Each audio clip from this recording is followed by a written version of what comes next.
Falar sobre o Supremo Tribunal Federal. Clarissa, quando voltou o ano judiciário do ano retrasado, a gente teve uma fala muito marcante da ministra Rosa Weber, né? Defendendo a democracia, defendendo os três poderes, com uma cadeira que tinha sido quebrada. E até ela estava, eu lembro, a gente estava transmitindo a cadeira, ainda estava um pouquinho, sabe, no processo de construção, um pouquinho bamba. E nós vimos depois um Supremo Tribunal Federal julgar os réus pelos ataques. Todo o debate em cima, será que essa dosimetria está correta? Será que é tudo isso mesmo que deveria ter sido? O debate foi imenso. E o que manteve-se desde então sempre? A pauta anti-Supremo, a pauta anti-STF. Quero te ouvir sobre isso, por favor. Bom dia para você, bom dia, Elisa. Bom dia para o Pedro, para os nossos colegas que estão lá acompanhando tudo de pertinho em Brasília e também para a nossa audiência. Elisa, obviamente tem um consenso muito grande dentro do Supremo Tribunal Federal de que a forma como foi conduzido até agora o julgamento dos atos golpistas de 8 de janeiro foi totalmente acertada. Existe ali uma unidade muito grande dos ministros. Apesar, claro, de existir algum grau de divergência daqueles magistrados que foram ali indicados pelo ex-presidente Jair Bolsonaro, tem uma ascendência ali um pouco maior junto à direita, podem até discordar, mas a essência da maneira como foi conduzido o julgamento até o momento tem o endosso da maioria dos magistrados. Dentro desse contexto, Elisa, o que a gente ouve com frequência quando a gente conversa com alguns deles?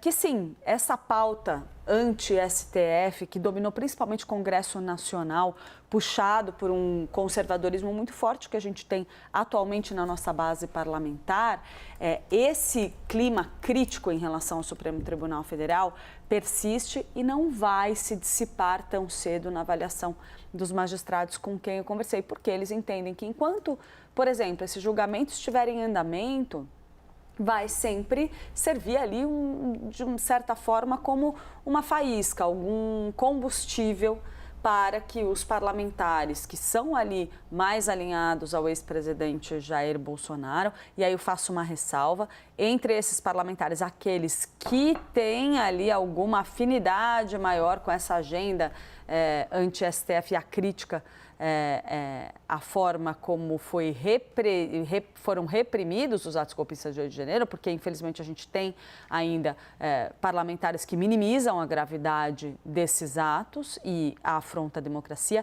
Dentro desse grupo, o andamento do julgamento acaba sendo um combustível, acaba sendo uma forma de manter aceso esse discurso contra o Supremo Tribunal Federal, na medida em que o julgamento ainda não foi concluído, fica ali sempre acesa a sementinha da discussão sobre uma anistia, da ideia de que está errada a forma como estão atuando individualmente ministros do Supremo. E que debate vivo, né? Como isso toma conta, né, Clarissa? Específica ao ministro Alexandre de Moraes, claro que a gente sabe que é o alvo preferencial desses parlamentares. Então, a crítica dentro do Congresso Nacional, a atuação do Supremo, ela tende ali a sempre permanecer alimentada em algum grau na visão desses magistrados, enquanto esse julgamento persistir. A gente está falando, né, de um julgamento que, pelos levantamentos ali que o próprio Supremo fez, já responsabilizou cerca de quase 900 pessoas.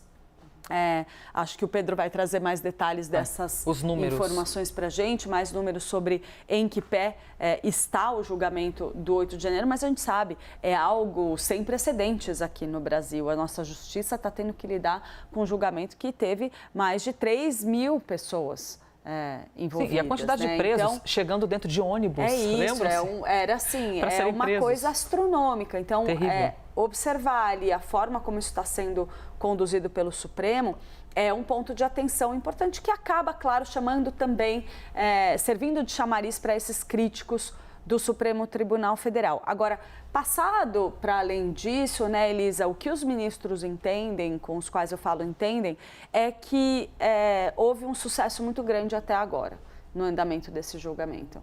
Que todo o procedimento foi feito com muito cuidado desde a prisão inicial ali dessas pessoas, desses envolvidos nos ataques lá de 8 de janeiro, lá atrás, desde o momento da prisão até a negociação de acordos com aqueles que aceitaram ali admitir a prática criminosa em troca de benefícios ou para eliminar ou reduzir a sua pena. E no processo todo houve uma cautela muito grande para não alimentar ainda mais as críticas. Então, tem um entendimento entre os magistrados de que até agora esse julgamento é sim motivo de orgulho dentro do tribunal, da forma como foi, como isso caminhou.